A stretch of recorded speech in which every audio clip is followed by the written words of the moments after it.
National Assembly Mixed Martial Arts presentation of its World Military Davis Dub Soldiers International Command of New World United Kingdom Philippine Island Divine Government Administration of Living God, dated October 29, 2023 in Celestine Covered Court, Barangay Gulud, Cabuyao, Laguna, Philippines.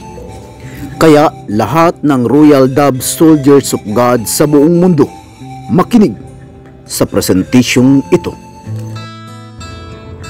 Ang martial arts ay mga codified system at tradisyon ng labanan na ginagawa para sa ilang kadahilanan tulad ng pagtatanggol sa sarili, mga aplikasyon ng militar at pagpapatupad ng batas, kompetisyon, pisikal, mental at espiritual na pag-unlad, aliwan at ang pangangalaga ng hindi nasasalat na pamana ng kultura ng isang bansa.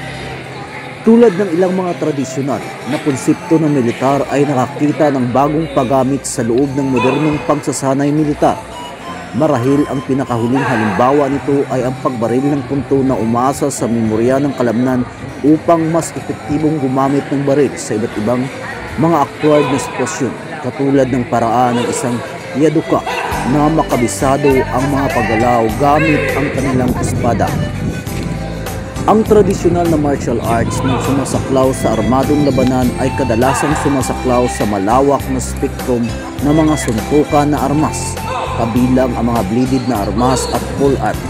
Kabilang sa mga ganitong tradisyon ang eskrima, silat, kalaripay at kubudo at makasaysayang European martial arts, lalo na ang mga Italian Renaissance. Maraming Chinese martial arts ang nagtatampok din ng mga armas bilang bahagi ng kanyang kurikulum. Kaya sa mundo ng martial arts, kailangan natin malaman ang mga paraan at operasyong militar Dub Soldiers of God.